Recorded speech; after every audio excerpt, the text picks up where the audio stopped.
Pelarangan ibadah kembali terjadi terhadap kegiatan ibadah umat Kristen. Kali ini menimpa Jemaat HKBP Pos Pelayanan Green Cikarang Village di Desa Jaya Sampurna, Kecamatan Serang Baru, Kabupaten Bekasi pada tanggal 14 Desember 2025 ini. Sebanyak 89 jemaat yang hadir terpaksa menghentikan ibadah yang berlangsung di rumah doa. Jemaat menyebut ibadah dilakukan secara damai dan tertib. Namun tiba-tiba digeruduk oleh massa dan mereka minta supaya ibadah Kristen itu dihentikan. Peristiwa ini menambah catatan pelanggaran kebebasan beragama yang masih terus berulang. Meskipun konstitusi menjamin hak setiap warga negara untuk beribadah secara bebas sesuai dengan keyakinannya. Tentunya kita minta supaya aparat pemerintah Indonesia dan juga semua yang terkait, para tokoh-tokoh agama, boleh segera menyelesaikan dan menjamin kebebasan untuk setiap warga negara Indonesia bisa beribadah dengan damai tanpa terintimidasi oleh apapun juga. Jika Anda setuju, coba ketiklah katakan stop penutupan ibadah. Stop penutupan ibadah. Selamat berjumpa kembali semua sahabat Mezbah Mujizat. Salam sukacita, salam kebahagiaan, dan salam kemenangan. Senang sekali hari ini saya Pastor Lukas Kusuma boleh melayani saudara dalam program Mezbah Mujizat dari kota Philadelphia, Pennsylvania di Amerika. Dimanapun Anda menyaksikan program ini, doa saya biarlah kita semakin mengenal Juru Selamat, Tuhan dan Raja, dan jalan kebenaran itulah Yesus Kristus. Dan apapun tantangan yang sedang kita hadapi, jangan pernah goyah, sebab di balik setiap penderitaan karena Kristus, maka kita akan beroleh kemuliaan yang kekal. Jika Anda diberkati oleh program ini, jangan lupa untuk Anda bisa share kepada teman-teman Anda, dan juga komen yang baik, serta pencet like-nya, jempolnya, dan jangan lupa subscribe YouTube channel Bethany Miracle Center. Hari ini saya akan menyampaikan sebuah renungan dengan tema kaum mabuk agama. Hentikan tindakan intoleran. Kaum mabuk agama atau kaum intoleran adalah mereka yang suka mengganggu ibadah dari agama lain.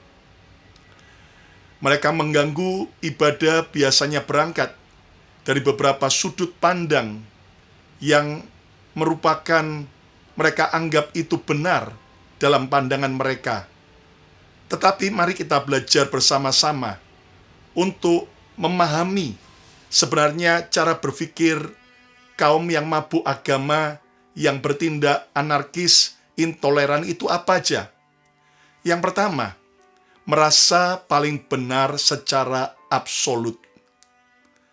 Mereka meyakini bahwa kebenaran hanya milik kelompok agama mereka. Yang lain salah dan yang lain harus dihentikan. Akibatnya, ibadah agama lain dianggap sebuah ancaman. Keberagaman dipandang sebagai penyimpangan, bukan sebagai keindahan maupun kenyataan sosial. Masalahnya adalah keyakinan pribadi atau iman secara pribadi akhirnya dipaksakan menjadi hukum sosial. Saya mencoba memahami cara berpikir kaum mabuk agama yang kedua adalah mereka bertindak anarkis karena salah paham tentang konsep membela agama. Bagi kelompok mabuk agama, mengganggu ibadah agama lain, menghentikan ibadah agama lain, itu adalah membela Tuhan. Melarang perbedaan dalam agama maupun iman adalah bentuk daripada kesalehan dan bagian daripada ibadah yang diyakini. Padahal Tuhan tidak membutuhkan kekerasan untuk dibela. Justru kitalah yang perlu dibela Tuhan, bukan kita yang malah membela Tuhan. Banyak tokoh agama justru mengajarkan akhlak, kasih, dan keteladanan, serta toleransi. Nah, ini membutuhkan semangat yang membutuhkan kedewasaan rohani. Tetapi kalau akhirnya menganggap bahwa kalau berhasil menghentikan ibadah agama lain itu adalah bentuk daripada membela Tuhan, jelas itu adalah bukan kedewasaan rohani. Yang ketiga adalah karena takut kehilangan identitas. Kelompok intoleran sering lahir dari ketakutan, bukan karena kekuatan. Takut minoritas, agama minoritas akhirnya berkembang pesat. Takut pengaruh budaya lain atau agama lain. Contohnya adalah isu kristenisasi. Takut imannya tergoyahkan gara-gara mendengar lagu pujian dari gereja atau khotbah. Nah, ironisnya, iman yang matang tidak mudah goyah hanya karena mendengar atau melihat orang lain beribadah. Yang keempat, karena trauma sejarah dan narasi lama yang dipelihara. Sebagian membawa dendam sejarah, cerita lama yang diwariskan tanpa klarifikasi, menjadi sebuah yaitu pembenaran diri. Bahkan juga narasi antara kami versus mereka. Tidak lagi ada yang namanya saudara dalam kemanusiaan. Tapi yang penting adalah itu adalah merupakan orang yang harus kita musuhi. Nah, masalahnya luka lama diwariskan ke generasi yang baru yang tidak pernah mengetahui kebenaran secara langsung. Kelompok mabuk agama atau intoleran itu adalah yang kelima karena minimnya literasi agama dan konstitusi. Banyak pelaku intoleran tidak paham ajaran agamanya secara utuh. Makanya menjadi ekstremis, akhirnya dengan brutal mencoba mencegah, menghentikan ibadah agama lain. Tidak mengerti bahwa negara menjamin kebebasan beribadah kepada semua agama yang dipeluk oleh warga negara. Lalu juga menafsirkan teks kitab suci secara sempit dan literal. Dan akhirnya, saudaraku, teks suci dipotong dari konteks sehingga merasa membenarkan diri untuk melakukan tindakan intoleran. Jelas ini sesuatu yang kita harus betul-betul perangi dan benahi. Yang keenam adalah karena mencari kuasa dan pengakuan. Sebagian orang aksi intoleran memberi rasa berkuasa. Kita penguasa di wilayah ini. Lalu senang mendapat sorotan, mendapat pengikut, atau legitimasi kelompok, panggung untuk supaya dikenal orang. Nah, agama dijadikan alat dominasi, bukan sebagai jalan damai maupun jalan toleran. Yang ketujuh, karena pengaruh provokator dan kepentingan politik. Tidak sedikit kasus intoleransi dipicu oleh hoax saja. Dipicu hanya untuk pengalian perhatian dari isu-isu yang terjadi, lalu ditunggangi oleh kepentingan politik, bahkan digunakan untuk memecah masyarakat. Nah, jelas akhirnya masyarakat yang jadi korban, bukan pelaku utama. Nah, sebagai bangsa yang beradab, bangsa yang dewasa, ayo kita belajar untuk menghentikan setiap kelompok intoleran dimulai dari kita dan kita bagikan kepada banyak orang supaya ada toleransi beragama di negara Indonesia. Ayo yang setuju dengan toleransi, coba ketik katakan, saya setuju dengan toleransi. Nah, intoleransi, ciri orang yang beragama adalah tanda iman yang belum dewasa. Jadi kalau orang selalu sikapnya memusuhi bahkan menghentikan ibadah agama lain, itu adalah tanda iman yang belum dewasa. Tanda pikiran yang belum merdeka, tanda hati yang belum damai. Agama yang sehat tidak takut dengan perbedaan-perbedaan, tidak menggunakan kekerasan demi kepentingan agamanya, dan tidak pernah merasa terancam oleh doa dan ibadah orang lain. Pernahkah kita bertanya, mengapa ada orang yang marah melihat orang lain beribadah? Apakah karena Tuhan yang mereka sembah terganggu? Atau karena iman manusia yang belum dewasa? Kita akan lihat dari Alkitab dalam Roma 14 ayat 17. Alkitab berkata, kerajaan Allah bukanlah soal makanan dan minuman, tetapi kebenaran, damai sejahtera, sukacita oleh Roh Kudus. Alkitab mengajar kita bahwa kerajaan Allah bukanlah sesuatu yang lahiriah, tetapi soal kita hidup dalam kebenaran, hidup dalam damai sejahtera dan sukacita oleh Roh Kudus. Saya berdoa biar kita mengerti bahwa penekanannya Tuhan tidak panik dengan perbedaan-perbedaan yang ada. Yang penting kita menjalani kebenaran, damai sejahtera, dan sukacita. Apa artinya ibadah kita hebat, tapi suka benci, suka memusuhi, suka ribut, suka berantem? Percayalah bahwa surga tidak gaduh karena ada agama lain yang lagi beribadah. Nah, kalau surga saja tetap tenang, mengapa bumi harus ribut? Mengapa kita harus bertindak intoleransi?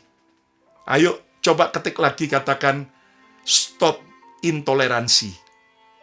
Nah, saya akan membagikan beberapa poin untuk menjadi perenungan kita, agar kita tidak menjadi kelompok yang mabuk agama, untuk kita tidak sampai terlibat dalam yaitu tindakan intoleran, tetapi kita menjadi orang yang cukup dewasa beragama, sehingga kita tetap punya akal sehat, normal, ya, bahkan sebuah perdamaian dengan kelompok agama-agama lain.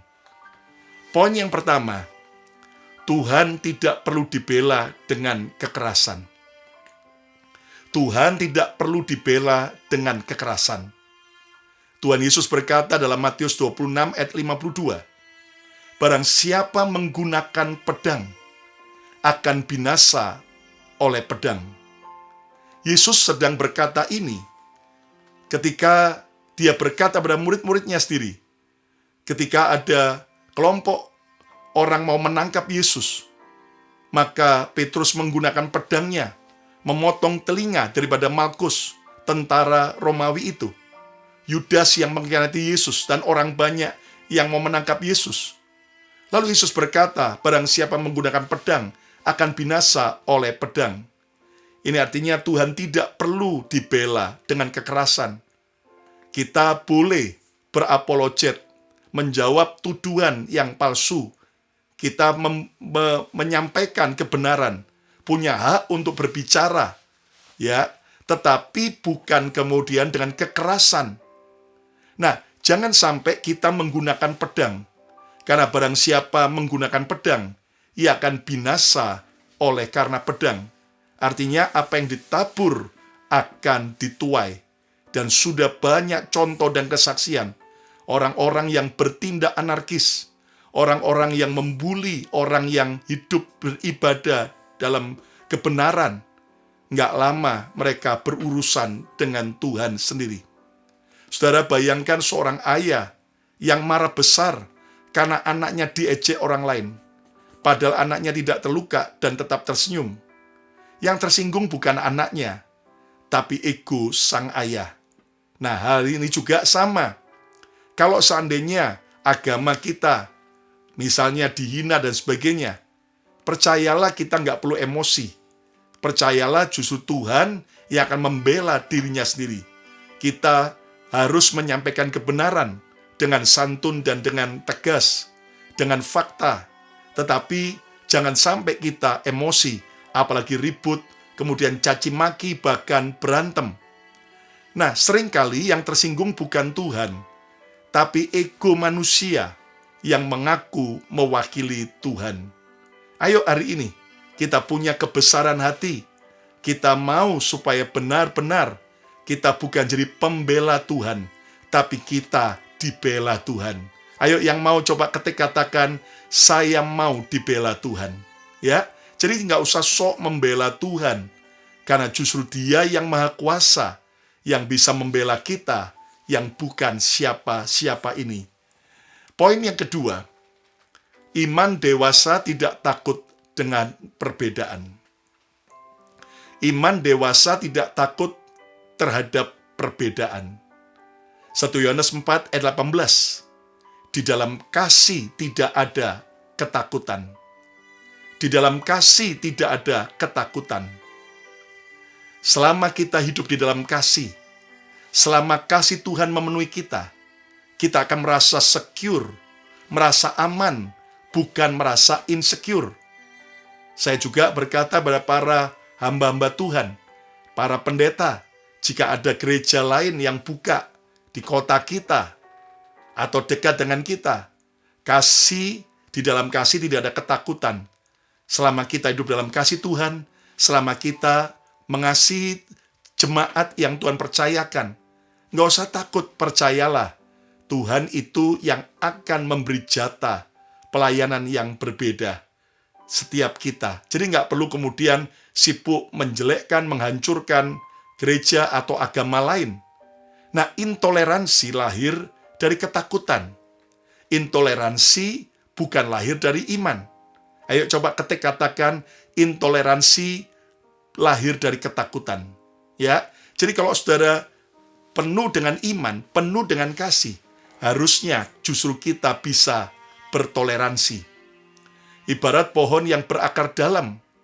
Pohon yang akarnya dalam tidak akan tumbang oleh angin, tidak panik oleh cuaca.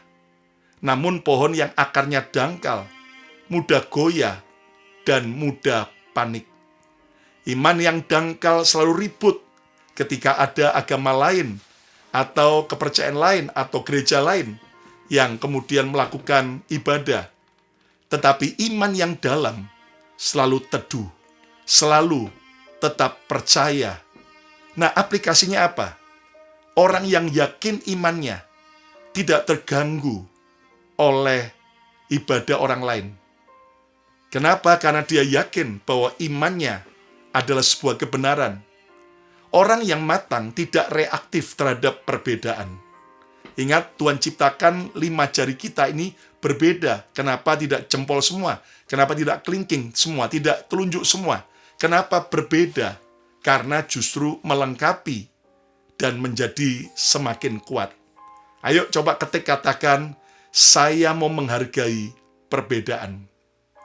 Poin yang ketiga, Yesus mematahkan sekat kami versus mereka. Saudara, jangan lagi berkata kami. Artinya mereka bukan kita. Lihat Lukas 10 ayat 33-35. Di situ diceritakan tentang orang Samaria yang baik hati. Lihat bagaimana ada seorang yang turun dari ibadah di Yerusalem, kemudian dirampok. Imam Lewi lewat, ya tidak menolong. Kemudian, saudaraku, kelompok imam juga tidak menolong, tapi orang Samaria yang dianggap hina kelas 2 oleh orang Yahudi, justru menolong orang Yahudi yang sedang terluka karena perampokan itu. Yesus sengaja dalam perumpamaan itu tidak memilih imam, tidak memilih orang Lewi, tapi memilih orang Samaria yang secara yaitu kasta dan etnis sangat dibenci karena orang Samaria adalah hasil kawin campur antara orang Yahudi dengan bangsa kafir. Namun yang menarik, justru Yesus di sini sedang menjelaskan bahwa bukan lagi yaitu mereka, tapi kami. Ayo, walaupun kita punya banyak perbedaan, mungkin beda tembok gereja, doktrin maupun sinode, tetapi bukan mereka, tetapi kita semua. Ayo coba ketika katakan kami semua, kita semua, ya. Jadi dalam satu bagian. Nah, contoh jika terjadi kecelakaan. Ketika ada orang kecelakaan di depan mata kita kan tidak bertanya, agamamu apa? Kalau satu agama aku mau tolong. Kalau beda agama aku nggak mau tolong. Wah, itu jelas sangat mabuk agama. Jelas kita menolong orang yang mengalami kecelakaan musibah. Tidak pandang agama apa. Kita hanya butuh pertolongan. Kita hanya mau menolong. Tidak peduli agamanya apapun juga. Nah, bagi Yesus, kemanusiaan lebih suci daripada label keagamaan. Jangan sampai kita seperti imam maupun orang Lewi yang aktif beribadah melayani, tapi tidak punya kasih untuk menolong mereka yang ada di sekitar kita. Yesus tidak mengajarkan kebencian, tapi Yesus mengajarkan kasih yang melampaui segala batasan. Ayo coba ketik katakan, Yesus mengajarkan kasih. Haleluya. Poin yang keempat, tanda iman yang salah arah. Itulah kelompok mabuk agama, kelompok yang melakukan tindakan intoleransi. Yohanes 13 ayat 35 berkata, dengan demikian semua orang akan tahu bahwa kamu muridku, yaitu jikalau kamu saling mengasihi. Kita akan dikenal sebagai murid Yesus, bukan karena kita selalu teriak haleluya, selalu kemana-mana nyanyi lagu gereja, tetapi saat kita saling mengasihi. Yesus tidak berkata, jika kamu paling keras, maka orang akan tahu bahwa kamu adalah muridku. Tidak. Yesus tidak berkata, jika kamu paling galak. Tidak. Tetapi Yesus berkata, jika kamu saling mengasihi. Ayo yang mau coba ketik katakan, saya mau saling mengasihi. Kalau Anda mengasihi hanya yang satu kelompok dengan Anda, yang seagama, yang segereja, apa bedanya dengan orang lain? Ayo sekarang, walaupun beda agama, beda gereja, beda denominasi, tetap kita saling mengasihi. Saudara, ibarat lampu dan palu. Lampu menerangi ruangan. Palu justru memecah dan merusak ruangan. Nah, iman yang sejati bukan seperti palu yang memecah kerukunan, yang menghancurkan, yang merusak ibadah agama lain, tetapi seperti lampu yang justru menerangi ruangan. Iman dipanggil untuk menerangi dunia, bukan untuk merusak dunia. Saudara, lihat tindakan-tindakan intoleran, anarki, bahkan teroris kembali mencuat seperti apa yang terjadi di pantai di Sydney, Australia. Nah, tanda bahaya iman, kalau kita mudah marah, dikit-dikit tersurut dengan kemarahan, maunya merusak rumah ibadah orang lain, maunya yaitu mencaci maki, menghentikan, merencanakan jahat kepada ibadah orang lain, lalu mudah tersinggung dan merasa Tuhan perlu dibela dengan emosi. Jelas bukan kita yang perlu membela Tuhan, tapi Tuhan yang perlu dibela, yang membela kita. Yang percaya, coba ketik katakan, saya tidak perlu membela Tuhan. Poin yang kelima, panggilan kita adalah pembawa damai. Matius 5 ayat 9, Yesus berkata, berbahagialah orang yang membawa damai, sebab mereka akan disebut sebagai anak-anak Allah. Roma 12 ayat 18, sedapat-dapatnya kalau hal itu bergantung daripadamu, hiduplah dalam perdamaian dengan semua orang, bukan hanya yang seagama dengan kita, tapi dengan mereka yang beda agama juga. Ingat, kita dipanggil bukan menjadi tembok yang membawa pemisahan, tapi kita dipanggil jadi jembatan yang mempertemukan, yang mempersatukan. Kita tidak dipanggil menjadi penjaga tembok agama, tetapi menjadi pembangun jembatan kasih. Hari ini, maukah kita beragama dengan benar, bukan mabuk agama? Dan salah satu tandanya adalah kita tahu bahwa kita tidak perlu emosi untuk kemudian merasa tersinggung dan kita merasa harus menghancurkan, menghentikan ibadah agama lain. Tetapi seperti yang Yesus ajarkan, kita dipanggil menjadi pembawa damai. Siapa yang mau tidak lagi hidup dalam semua permusuhan, kebencian, pertikaian, caci maki, saling menjelekkan, tapi kita mau hidup dalam toleransi, dalam beragama. Kita mau hidup dalam damai sejahtera. Kita mau menjadi jembatan. Kita mau menjadi terang yang mengusir kegelapan.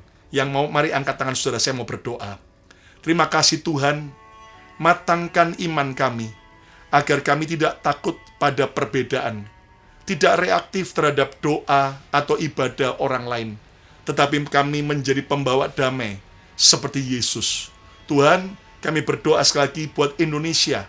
Berkati Indonesia, supaya setiap pemeluk agama boleh bebas beribadah. Memberkati presiden maupun semua aparat, sampai bupati, sampai lurah, RT. Tuhan, supaya segera Tuhan, betul-betul setiap agama boleh beribadah dengan damai di setiap tempat di mana mereka berada.